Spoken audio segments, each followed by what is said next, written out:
Welcome to another edition of BizCast Online. Today we'll be talking with JD Gershbein from Owlish Communications. JD has helped me personally over the course of the last several weeks with reimagining my online profile and the way that I exhibit to the world. I had the chance to meet JD a couple of months ago when we interviewed him for our regular edition of BizCast HQ, where we interview middle market CEOs and leaders in and around Chicagoland. We've been fortunate enough to interview over 900 such CEOs, and our interviews have been syndicated through Entrepreneur and Forbes and NBC, as well as a litany of other business publications. In bringing BizCast Online, we're trying to bring resources to business leaders that are facing many of the same challenges we ourselves are facing during this pandemic. How do we connect with people? How do we present ourselves online in much the same way that we presented ourselves in in-person networking live events that we have become accustomed to? And JD has done just this spectacular job of recreating my personal brand image and online persona. And I thought that this is something that could benefit not only our BizCast alumni, but the business world at large. And with that, I'll let JD introduce himself and take the conversation over. Anatoly, thank you so much. I'm really honored and delighted to be a part of your BizCast community, and I'm looking forward to helping you expand it with a program like this. And then, of course, on the other side of this global pandemic, when the curve flattens and we're actually able to go out and play again. I'm looking forward to it. That time shall come soon enough.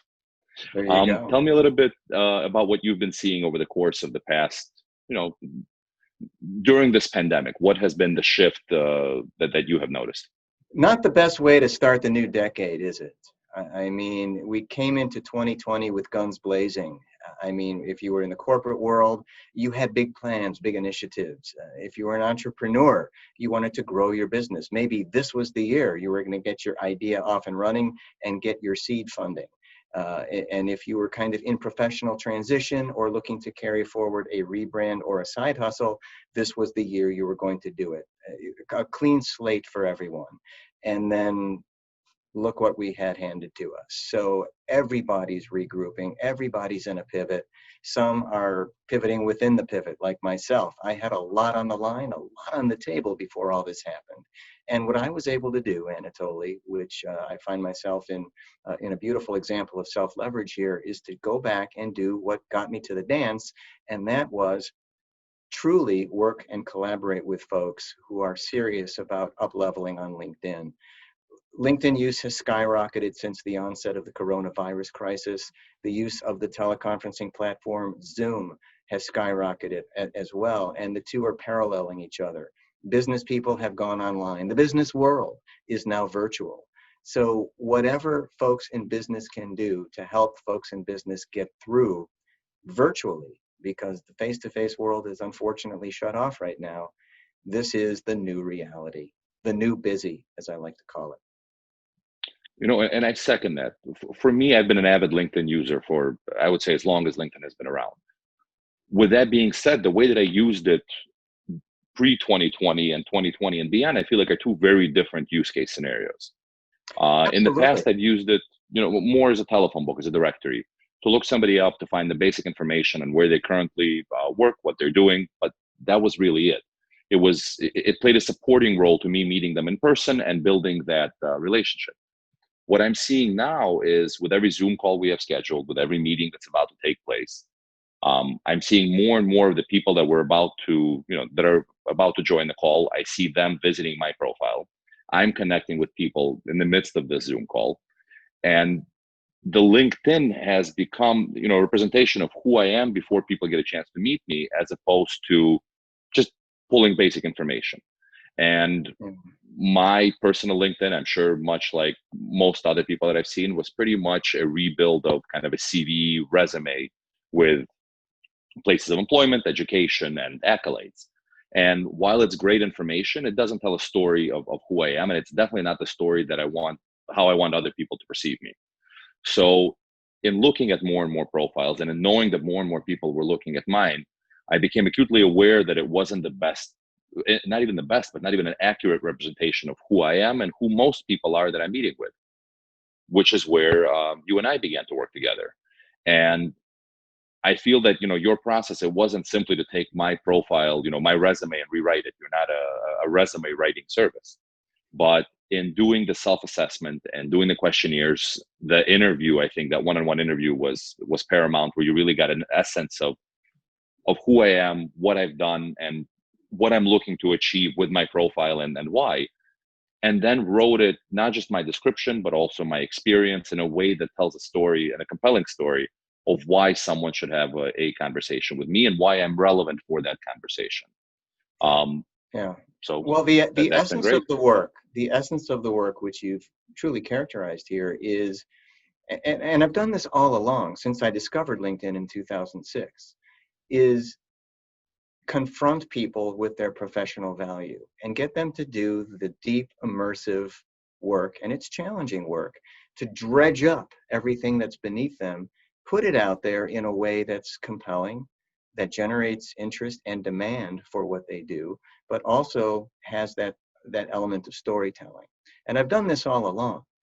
Recently, people have reconciled what they've been doing on LinkedIn. And I think it took the global pandemic to really force people to think in that way, and to truly do the reassessment that's necessary to push forward during pandemic times. So my work has become much more sophisticated, much more mature.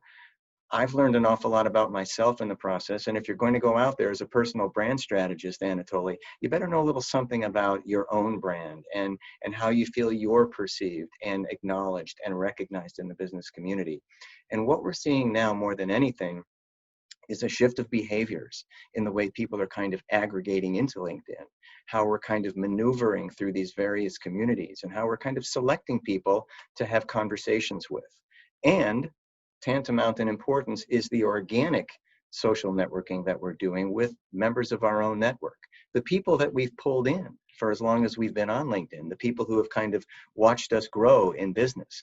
We're kind of reacquainting ourselves with this whole process of networking and connecting, but we're doing it in the virtual world.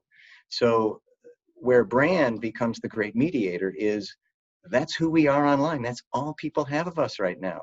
We have to make this presentation as interesting and as impelling as possible, so that people will be preconditioned for good conversations with us, so that they have their profiles, they have your profile in front of them while they're speaking with you on Zoom.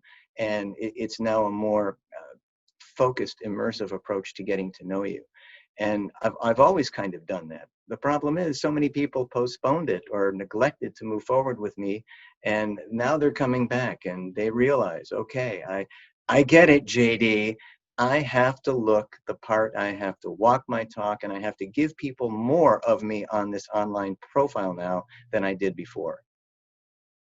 You know what, and to build on that, on the timing of it, through ParadigmNEXT, which is our digital marketing agency, the sectors that we primarily focus on are commercial real estate, construction, and manufacturing. And a lot of what we've seen over the past decade is a lot of these companies, they're older companies, they're second, third generation companies. And when we would talk to them about digital marketing and having an online persona, it didn't really resonate with the audience all the time. Sometimes, but oftentimes it didn't, because the answer we got back was, that's not the type of company that we are. We work purely on referral. All of our customers are longstanding customers, and they send us referrals. So we don't really need to present online. We've seen this shift over the last couple of years. We've seen more and more companies, as younger leadership takes over, or as they kind of start hitting the ceiling on being able to recruit talent and do other things that's maybe beyond just bringing in the customer. We've seen them start to kind of embrace some of the digital presence. Right now, this has been turned up on its head. Right now, it doesn't matter whether you're manufacturing or construction, you're still on a Zoom call, you're still talking to your vendors, you're still talking to your customers, and you're talking to your employees through this. So suddenly this digital has become, more and more important. With my personal rebrand right now that we went through, I feel like there's a blessing and a curse component to it. So on the one hand, we did a great job of building up my personal profile. I feel it's engaging enough for people now to go past the subject line, go into the description, go into the past experience, and be curious enough to see more about the company. The problem here is that while we develop my profile, now when somebody goes to the company and they see the team members of the company, they're going to want to see who are the other people that they're working with beyond just me. And whereas before LinkedIn, I feel, was embraced and used more by the business development and the salespeople, and not so much by everybody behind the scenes, everybody that's actually making it happen and not just talking about it. Right now, those profiles have become as important, if not more important than before, because now you're able to showcase your team. What have you seen as the evolution? I know you work a lot with executives, but what have you seen as the evolution of going purely from, executive training and coaching and content development for them to more it being part of developing the team, having it be part of the culture and having it be part of the brand persona of the company and not the individual? It used to be the other way around. The sell was to get the executives on board, because the people who were, say, in a brand management role or a marketing role or a director level role were the ones who were out there fashioning their LinkedIn profile, because they were charged with the business development function of the company. And they were the ones who were out there pressing the flesh, going to the events, meeting the people. The executives were siloed and they hung in the background. But there's been this decreasing and diminishing resistance to LinkedIn over the years from the C-suite. So more executives realized that they needed the presence. So maybe they stuck up a little piece of boilerplate or repurposed the bio from an existing source on their LinkedIn profile and let their administrative assistant handle the account. So that we're kind of almost an absentee usage of LinkedIn. And nowadays, I think the opposite is true, with so many businesses going in with an exit strategy. They want to build this company up. They want to get it to 8-9 figures. They want to sell and leave. And to do that, even in the M&A space and the valuation space, they have to present themselves to all stakeholders in a compelling fashion. So the executive presence component has become strong. When you slide into the other areas of client-facing, business development, marketing, community outreach, functions like that at a company, everybody's kind of an ambassador for the organization, trying to build culture, a winning culture, and trying to impose their will upon the LinkedIn system through content, written content, video content, audio content. The urgency of getting the message out in interesting ways has really become the challenge here. And whereas many companies are involved in it, it's just created a surplus of content into the system. It's very hard to get seen by the right people, very difficult to intersect with the target audience on LinkedIn, especially since the use of the site has really come into vogue in the last several years. So thought leadership development, which is the space I play in, is a crowded space because everybody's asserting themselves as a thought leader, when in fact, thought leadership is an acknowledged status. It's a status that you pursue that is conferred upon you by those who recognize your value. So you've got a lot of these undercurrents playing around, but on the top of it, on the top of LinkedIn, are the indisputable facts that your profiles should be skin tight and reflect who you are as a professional, and also the value of doing business with your company. And everybody involved with the company should be fashioning their profiles to develop strategic partnerships at this point, and not to beat customers over the head with a sales pitch. We always have a question of what's next. So I have this video, it's out there in the world. Those who want to find it will find it. But how else can I use this to further promote my brand, promote me as an individual, and position me in the best possible light? How do you feel that, whether it's videos that we're creating through BizCast or other content that's out there for these leaders, whether it's articles or testimonials or something from their team, whatever it may be, but something that really encapsulates who they are, how do you feel that can be incorporated into and embedded into a overall LinkedIn strategy and brand, personal brand strategy? People are accumulating visual assets right now at a much higher rate than ever before. So they're going into the studio or they're turning the iPhone on themselves and they're creating content. So they're archiving their content.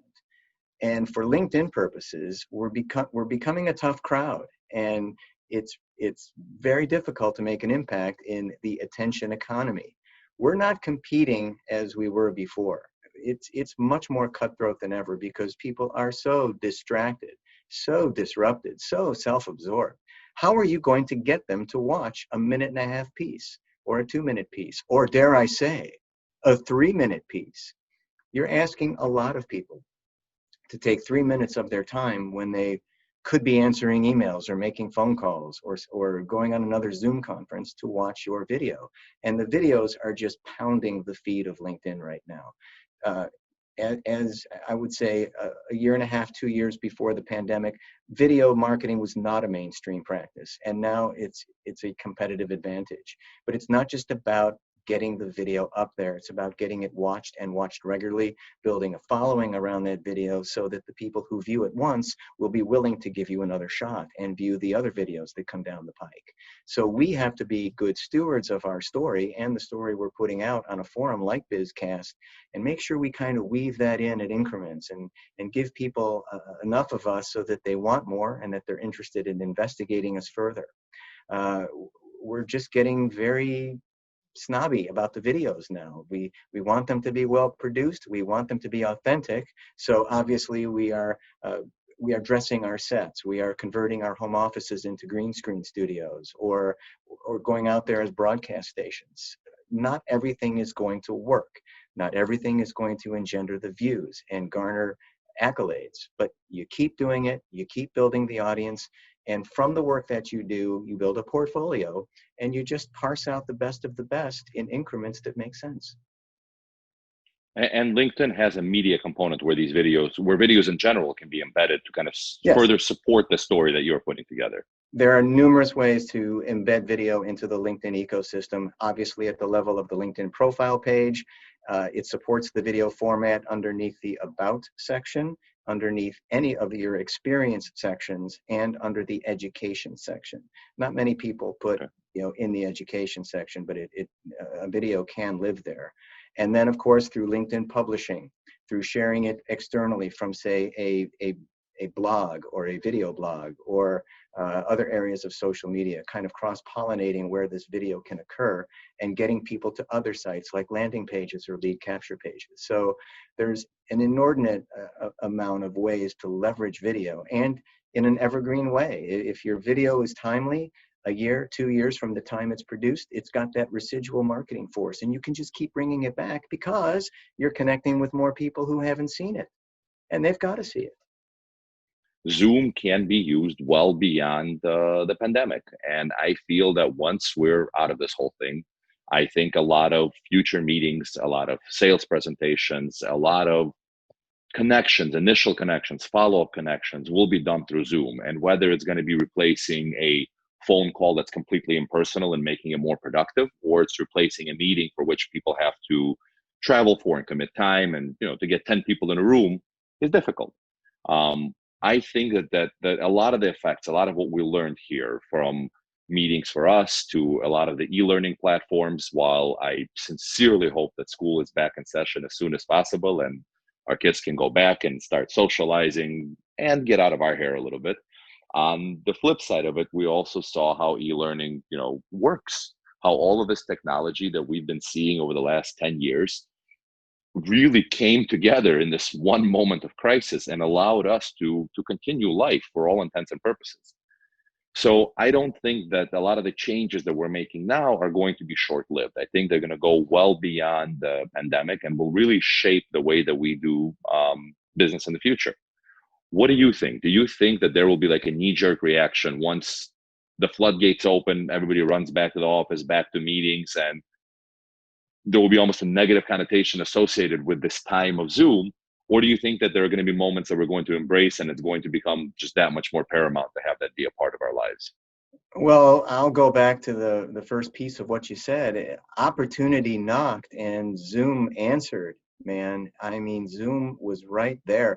I had been on Zoom for a couple years prior to the onset of the pandemic. So I was very accustomed to working virtually, very accustomed to taking virtual meetings with people, especially in different time zones all over the globe. I work with clients all over the world, and I knew the time zones, and it was very easy to schedule Zoom time with them. It's an intuitive, very user-friendly platform. I'm sure there's going to be companies that are going to step up and try to eat its lunch, but the good news for Zoom is it firmly established itself at the onset of the crisis, and it's here. It's a lifeline. I mean, it's a savior for so many people, myself included. Right now, between Zoom and the way that it integrates with LinkedIn, we've got the two most powerful online platforms for building brand, building relationships, building a business case for ourselves, and ideally setting us up for opportunities on the other side. There will be another side.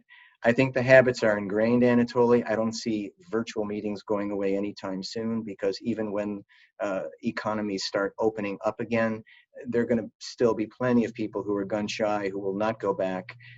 Companies are going to have to realize that maybe there'll be a virtual component exclusively, and they may not renew the leases on their office. I have to believe that commercial realtors are scrambling right now for ways to entice people back into the offices of metropolitan areas. So as people get more acclimated to working at home, and the services around keeping people working effectively at home start to build and reopen, I think the dependence and the reliance on Zoom is going to twofold or trifold. It ain't going to stop anytime soon. The technology will get better and better and better. And I completely agree with you on that. I mean, what we've been seeing, especially in the commercial office space, is they understand there will be a shift, but a lot of the brokers think there will actually be an uptick in business for them for two reasons. A, as some offices scale down, and not scale down because business is bad, but scale down because they realize that maybe 20 to 25% of their workforce simply doesn't have to come back. Mm-hmm. But second of all, the purpose of the office space will be a little bit different. It won't be the place where we come in to get our work done, because we've now proven that we can do it anywhere.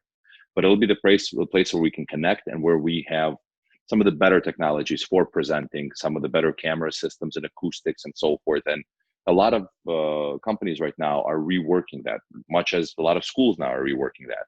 And how do you set up, socially distant but interactive spaces for employees to come in, be able to interact, be able to build those bonds, and then be able to share with the world through technology that's better than what we currently have at home with a webcam and some lighting. And the other piece to your point is that people are discovering for the first time their ability to go out and create video. Obviously, they struggle with it. Maybe the first couple shots are poor. They don't feel comfortable about putting it out. But more and more people are putting out video pieces now, accruing visual assets. And I'm right with you, man. I miss the studio. I miss going in. I love that stuff. Zoom fatigue doesn't apply to me. I'm putting in 12, 14, 16-hour days on Zoom, whether I'm with people in meetings or creating my own content on the platform. I love this stuff. I love the ability to get up in front of a camera, even though I have a face for podcasting. But at the same time, more and more people are experimenting with it. They're getting more comfortable with it, so that when it's game on again and they're back into offices, now they're going to make that adjustment and create content, maybe create a dedicated space within their office to produce content and become stations. And they'll be general managers of their own broadcast platform. So I think that's another shift that's taking place as people get more comfortable scripting, producing, distributing videos. That's going to be a habit that's going to continuously need to be fed. I think you made a spectacular case for what will be, and the importance of building out that brand persona and your personal persona. Now I wanted to kind of ask you on tail end of this for a little bit of your expertise on what are some of the pitfalls. What is a telltale sign that my profile is not the way that it should be, that it doesn't portray the image it needs to portray? What are the telltale signs of a problem, and what are you seeing as some of the solution points? What should it be? Kind of to take us a little bit into your world and your process of how you get it done. Well, I feel that I have to take pages out of my own personal brand playbook when it comes to differentiating myself against a surplus of people who are in my space. When I started out in 2006, there were very, very few people in the area of LinkedIn specialization. We all knew who each other were. And as LinkedIn became LinkedIn, more emphasis was shown on the profile and the importance of creating an interesting LinkedIn profile. But I was designing and developing my own methodology. I've always felt that the profile should have a certain vibe, a certain style, a certain rendering, and that's the way that I write. That's the way I'm hardwired to write for others. And I found, especially in the early going, that this was the kind of style that they wanted, because I write out of the third person omniscient narrative, which is a kind of a disarming type of narrative, because I work with people who are who have very illustrated work histories, and they've done a lot of amazing things in their professional lives. And if it comes out of the first person, it tends to sound a little arrogant, or a little pompous, or a little bombastic. I, me, my, look how cool I am, and here's what I sell, as opposed to really bringing people through their career trajectory through the lens of storytelling. And for COVID-19 times, I've revamped my own LinkedIn profile, because I wrote in the same style for others as I wrote for myself. So my profile was going to be a living, breathing example of the work of which I was capable. But now I've surrendered to what's going on out there. I come at people purely from a relational, not a transactional viewpoint. I'm looking to collaborate with them. I have a service right now that is very valuable to people who want to self-inspect and recharge and reinvent themselves and move a side hustle forward. Very valuable stuff, because it's now that profile page where the first point of reference on you as a professional is going to be executed. If it's poor, it ain't gonna work for you. It not only won't endear you to prospects or colleagues, but it'll affect your ability to connect with the right people. So when people are just on your profile looking to see if they should accept your invitation to connect on LinkedIn, the profile is going to be the game changer or the game breaker. So I just have evolved my craft to support the styles and the individual wants and desires of my clients. Everybody's different. Every profile is customized. For the here and now, I've just done a little more of an essay on my profile to explain what's going on as I try to reconcile the pandemic and figure out where I'm best serving others too. I answered a call of leadership in this area many years ago, and I never looked back. And I have to continue to lead by example and continue my commitment to helping others who are really striving to make LinkedIn work for them. So you came to me at a time when I was going through a lot of changes as well, as a marketer and as a brand strategist. And I just think I'm settling into a nice rhythm with it now. And I can truly support what executives and entrepreneurs, high-level salespeople, and anybody in a client-facing role is going through right now. Got it. I mean, I think we made an extremely compelling case for why everyone should, at least today, open up their LinkedIn profile, take a look and see if it is what they want it to be. So kind of for a shameless plug moment to close this out, what are the next steps with you? What's your typical process? As you said, right now we're inundated with calls and meetings and so forth. So to let people know, what is the time commitment? So I'll say, I could share my personal experience. I know that we had a couple of brief conversations about what we should do. You sent me over a questionnaire. I would say the questionnaire took me probably around an hour. It took a little bit of thought. It took a little bit of digging to get you the answers you were looking for. So that self-assessment component took me about an hour. Wow, that's pretty quick. Follow-up. Takes some of my clients weeks to go through that thing. I was committed. When you factor in the procrastination aspect. Yeah, I knew it had to get done. There was no room for procrastination. Yeah.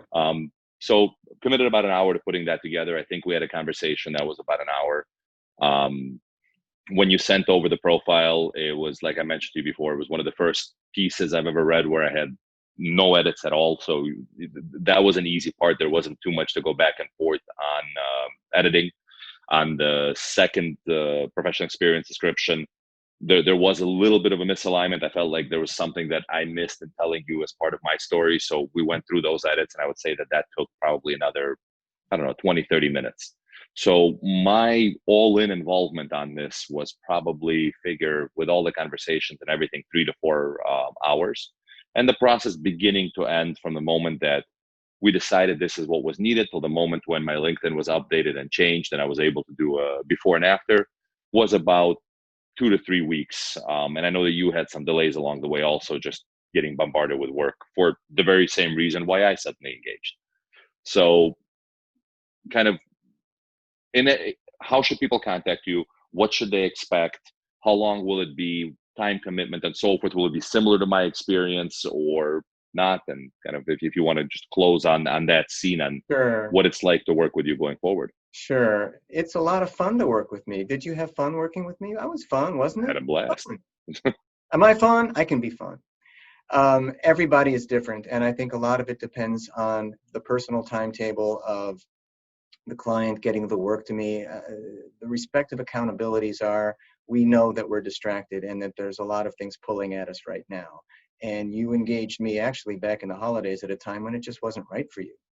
And now, with what's going on in the world, and by now I mean during the global pandemic, as people take a hard look at themselves, a lot of this stuff is ready to come out.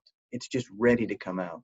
And if folks are willing to work with me on that immersive level right now and help me get the story, because I am darn good at extracting story out of people. I'll get what I need.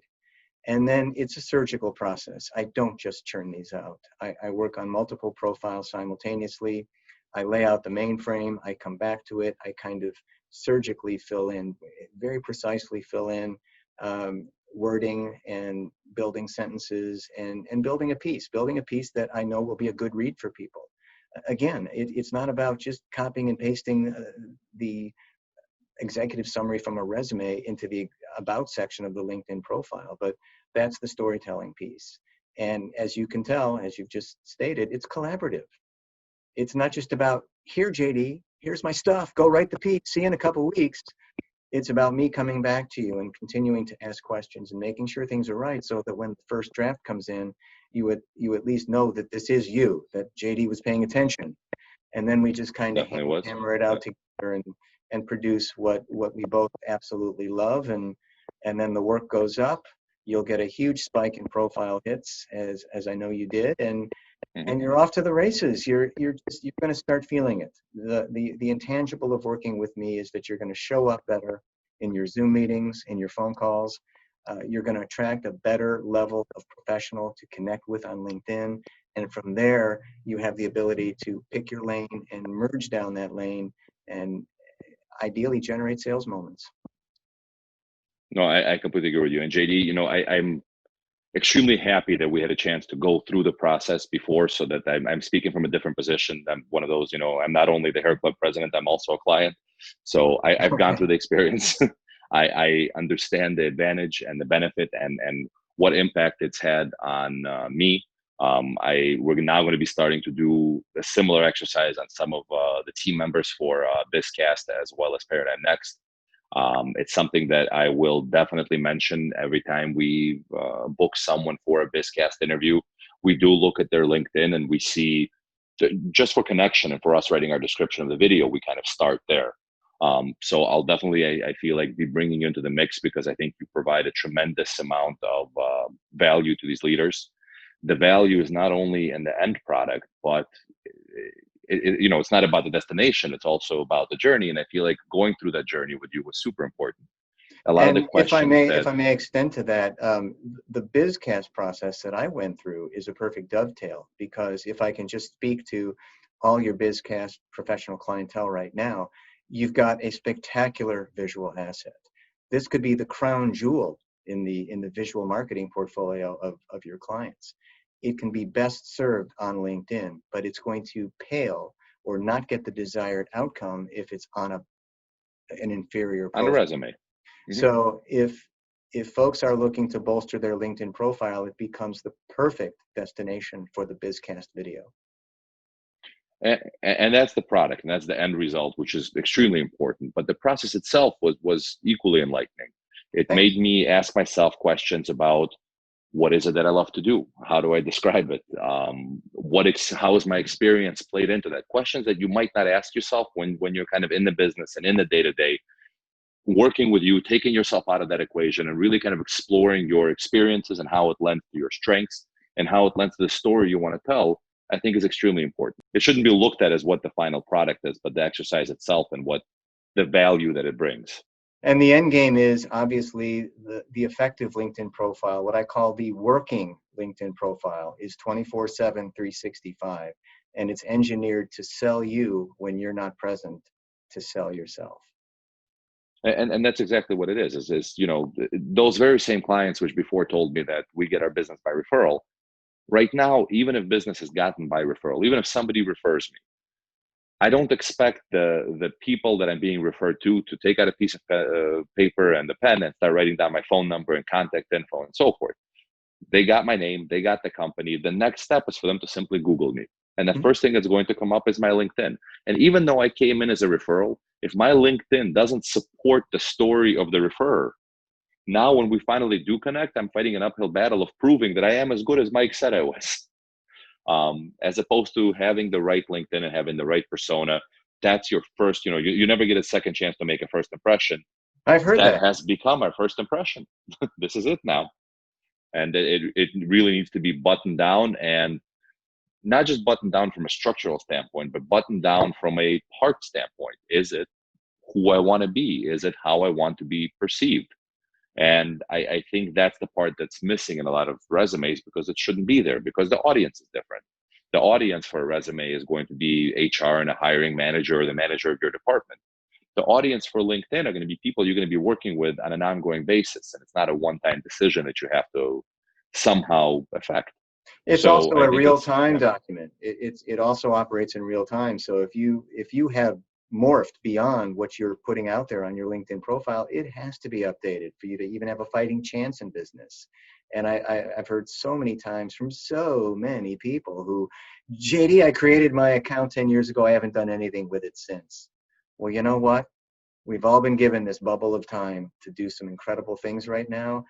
And the best thing that you can do for yourself right now in business is to build a solid infrastructure for your personal brand. And it starts at the LinkedIn profile. I couldn't agree more. Couldn't agree more. Right now is definitely the time, and you're definitely the guy to get it done. So you're very nice. So thank you so much for taking this time. I feel like you and I can go on and on for hours on this, as we have in the past. We could. But I There's think no Zoom fatigue here, man. But yeah, true. But I feel like we've done a very good job encapsulating both my process as well as kind of what I went through with you, as well as the general highlights of what you do and why it should be done. And I definitely recommend to anybody on our BizCast alumni network, as well as just anybody in general watching this video, to take a look at Owlish Communications, get in touch with JD, have him walk you through a little bit of how it would apply to you, much like he did with me, and kind of looking forward to many more of these. So thank you, JD, for your time today and getting this put together. Much appreciated, Anatoly. Thank you. Perfect. Thank you.